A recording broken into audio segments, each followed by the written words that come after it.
ആരോഗ്യമന്ത്രിയെ കരിങ്കൊടി കാണിച്ച കേസിൽ പ്രതിയായ KSU നേതാവിന്റെ വീടിനു നേരെ ബോംബാക്രമണം. കോഴിക്കോട് തോടന്നൂരിലെ വീടിനു നേരെയാണ് ആക്രമണമുണ്ടായത്. ബിത്തുൽ ബാലനെ ആക്രമിക്കാൻ DYFI നേതാക്കൾ പദ്ധതിയിട്ടതിന്റെ വാട്സ്ആപ്പ് ചാറ്റ് പുറത്തുവന്നു. തോടന്നൂരിൽ യൂത്ത് കോൺഗ്രസ് നടത്തിയ പ്രതിഷേധ പ്രകടനത്തിൽ കൊലവിളി മുദ്രാവാക്യം ഉയർന്നു.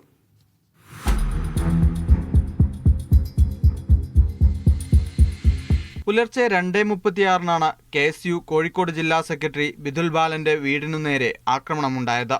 മുഖംമൂടി ധരിച്ചെത്തിയ 3-അംഗ സംഘം കിടപ്പുമുറിക്കു നേരെ ബോംബെറിയുകയായിരുന്നു.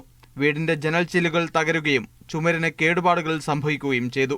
ആക്രമണ സമയത്ത് ബിതുലിന്റെ രക്ഷിതാക്കളായ ബാലനും തങ്കമണിയും വീട്ടിലുണ്ടായിരുന്നു. ആക്രമണത്തിന്റെ CCTV ദൃശ്യങ്ങൾ പുറത്തുവന്നു. ഇതാണ് സാധാരണ കിടക്കുന്ന റൂം. ഇന്നലെ അതിൽ കിടന്നിട്ടില്ല. എന്താണെന്ന് വെച്ച് കഴിഞ്ഞാൽ ഞാൻ ഭാര്യയോട് പറഞ്ഞു നമുക്ക് അപ്പുറം കിടക്കാമെന്ന്. ഇതിൽ കിടന്നിട്ടുണ്ടേ കഴിഞ്ഞ് രണ്ടുപേരും മരണപ്പെട്ടു പോയി. ജനലോട് ചേർത്താണ് കിടക്കൽ. ആക്രമണത്തിനു പിന്നാലെ DYFI നേതാക്കൾ ഗൂഢാലോചന നടത്തിയ വാട്സ്ആപ്പ് ചാറ്റും പുറത്തുവന്നു. തിരുവള്ളൂർ ജനകീയ കൂട്ടായ്മ എന്ന വാട്സ്ആപ്പ് ഗ്രൂപ്പിലാണ് ഗൂഢാലോചന നടന്നത്. ചാറ്റ് വിവരങ്ങൾ പോലീസിന് കൈമാറിയിട്ടുണ്ട്. ആക്രമിക്കപ്പെട്ട ബിതുലിന്റെ വീട് ഷാഫി പറമ്പിൽ MP, K മുരളീധരൻ തുടങ്ങിയ നേതാക്കൾ സന്ദർശിച്ചു. ഗവൺമെന്റ് മന്ത്രിയുടെ കഴുത്തിന് പിടിച്ചിട്ടുണ്ടെങ്കിൽ KSUക്കാരന്റെ വീടിന് നേരെ ബോംബെറിയലല്ല വേണ്ടതെന്ന് CPMന്റെ പാർട്ടി സെക്രട്ടറി അണികളോട് പറയണം. ഇതിന്റെ പേരിൽ നടക്കുന്ന സത്യം പറഞ്ഞാൽ കലാപാഹ്വാനത്തിന് ഗോവിന്ദ മാഷ്ക്കെതിരെ കേസെടുക്കണം. ഇതിനിടെ ആക്രമണത്തിൽ പ്രതിഷേധിച്ച് തോടന്നൂരിൽ യൂത്ത് കോൺഗ്രസ് നടത്തിയ പ്രകടനത്തിൽ കൊലവിളി മുദ്രാവാക്യം ഉയർന്നു.